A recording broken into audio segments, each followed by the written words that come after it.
Everyone, let's continue chi-square independence test with the help of Python. First of all, we would understand where we are going to apply chi-square independence test and which particular case study we are taking into consideration today, and that we have to solve, and after that we are going to interpret. So in this case, we are taking a researcher was interested in knowing whether the performance of firms belonging to the automobile sector is independent of the location of the firm. So what happened? There is the three category of the location, right? And here is we had measured 1, 2, 3. One is representing loss. This is the performance, and second representing break even. Third representing profit. So we have three categories. Performance we had measured in three categories. Whether the firm is going into loss, or these firms are in break even, or they are earning profits. And location we had divided into two parts, right? Two categories of the location. One is representing low and middle income countries, and two represents the high income countries. So this is the data. Total we have taken. These are the two variables, and 45 corporations we have taken for a one particular year. So now you can see this is the data. Total 45 are firms. So here is hypothesis. There is no significant difference in the performance of the firm located at different places. Means we want to say there is no difference, right? Location there, it's not impacting firm's performance. Basically, this is the hypothesis. So these results already I have got with the help of SPSS. And today what we have to do in this video, we are going to validate these results with the help of Python. Whether this is the, and we could understand how we can run chi-square test in Python coding, we will get it. So this is the output of through SPSS chi-square test, and now you can see Pearson chi-square is the 0.552 significance level, that is greater than 0.05, right?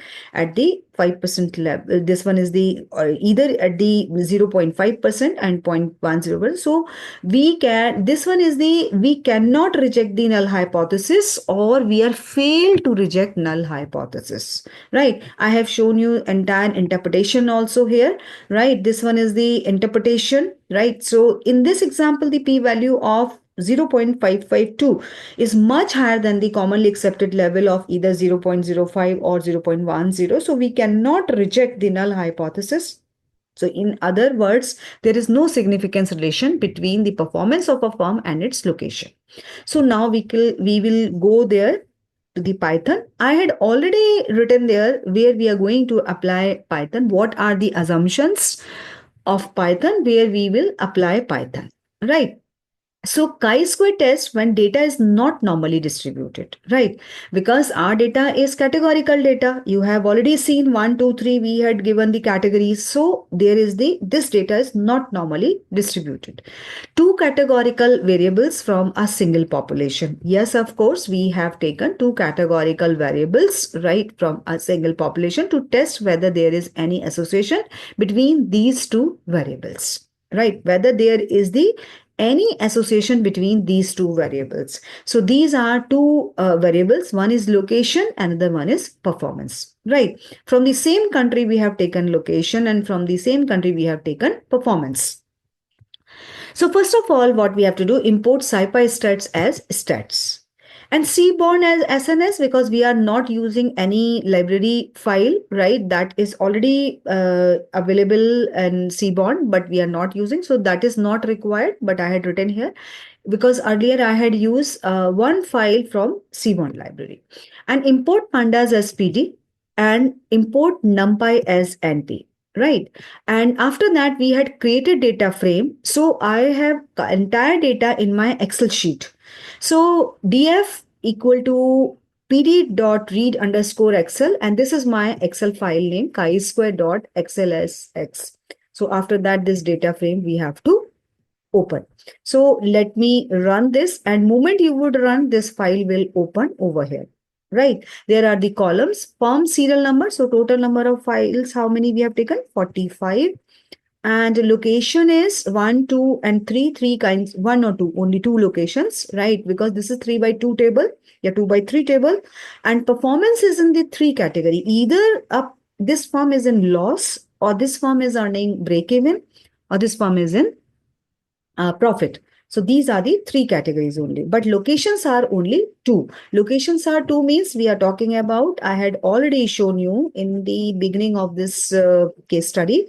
There are the only 2 locations representing, this one is the one representing, this one is the middle income countries, and 2 represents the high income. Yes, I have highlighted. And this one is the performance we had measured in the 3 categories. And this one is 1 representing loss, 2 representing break even, and 3 representing profit. So we will continue, right? This file is open. Till here, I'm sure process is clear. Then after that, what we have to do, we have to store all these values in dataset underscore table. So pd dot crosstref, we are going to use crosstref function. So data frame, from data frame, only these 2 columns I required. One is location, another one is performance. So I have taken then print data set table, and that would crosstref function. Now it is giving the summary.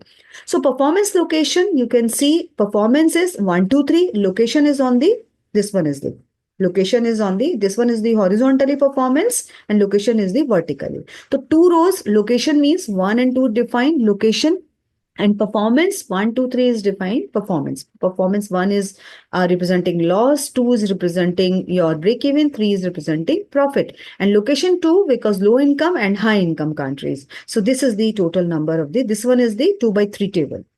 So after that, what we have to do, dataset underscore table dot values. We have to run this, and array, this is the categorized into array. This is the same data.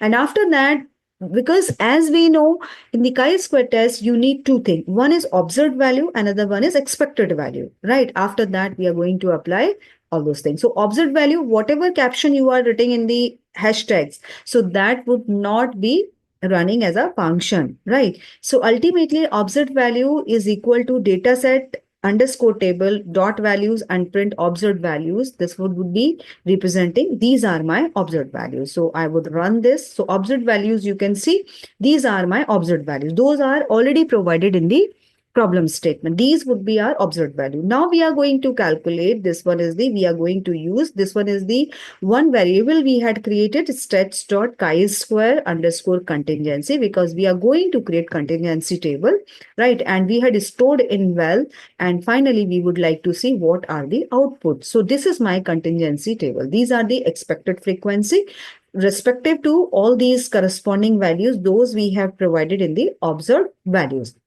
So now expected values is, we would run this, and these are the expected values, these are stored, right?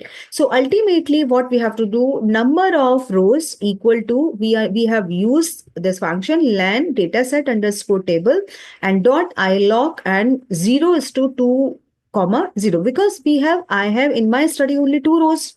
That is why I had used this one, and number of columns are 3. So that is why I had, because 1, 2, and 3 columns, you could say, and 0, comma 0, right? This one is the ratio. So degree of freedom, we are going to calculate number of rows minus 1 and number of columns minus 1. So that would be DD of, right? So print degree of freedom, right? We would run, and what we have taken alpha value 0.05. So we would run this, means at the 95% confidence interval we have taken. So means only 5% that could be error chance. Otherwise 95% we are confident. So degree of freedom is equal to 2. So what would happen? We are going to use scipy.stats import chi-square. We will import this, and chi-square equal to, we have used sum, right? Observed, O stands for observed, E stands for expected frequency. The same formula of the chi-square we are going to use for O and E in the zip folder, right? Observed value and expected value, and chi-square statistics under these values would be stored, right? So we would run this. And finally, this would be the print chi-square statistics that would print. So now this is my final. This one is those are the calculated values of the chi-square 0.884. Right. Now we have to check, because earlier you remember we are going to check with the help of the tables. Those were provided critical value. Critical value means we are talking about the table value. Those are provided in the table. So critical value, we are going to calculate critical value chi-square dot ppf q equal to 1 alpha and print critical value, and we are going to run this, and now these are my critical value. So critical value, it is higher than your calculated value. So in that condition, same condition we would apply. Critical value when it is higher than this chi-square statistics. So what we have to do, our null hypothesis would be accepted, and our this one is the alternate hypothesis would be rejected. If our results vice versa, let's say chi-square statistics higher than this 5.99, let's say there is the value is around 10 point something, 6 point something. So in that case, our alternate hypothesis would be accepted, and this one is the null hypothesis will be rejected, or we can say fail to, this would be rejected.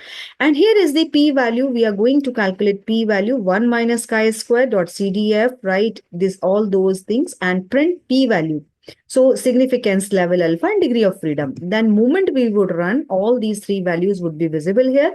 P value also, because we would validate either with the help of this critical value, difference of critical value statistics value, right? So then we can take a decision, and p value basis also, because p value that is greater than 0.05, much greater than 0.05. So we can say null hypothesis, we have failed to reject null hypothesis, and alternate hypothesis we are going to reject. And significance level, you can see degree of freedom at 2, because p value is this.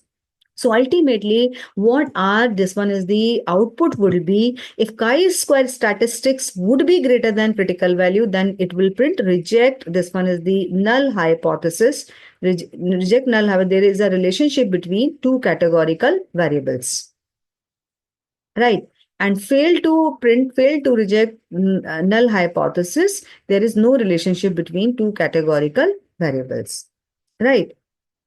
So that would be, here is in our case, statistics is not greater than, critical value is greater than. So this one is the, finally we are going to print p on the basis of p value also. Reject null hypothesis, there is a relationship between two, when the p value it is less than alpha.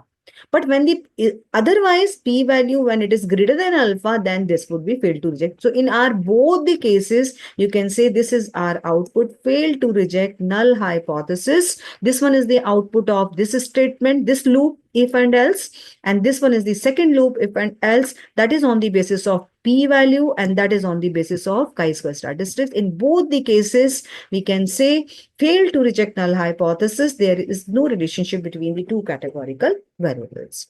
So I hope this chi-square coding, you could understand how we have to run chi-square test in Python, as well as what are the assumptions those are violating. That is why we are using chi-square test, because our data is categorical, and as well as it's not normally distributed. So that is why we are using chi-square test. So I'm sure this video would be helpful. Stay tuned and keep watching.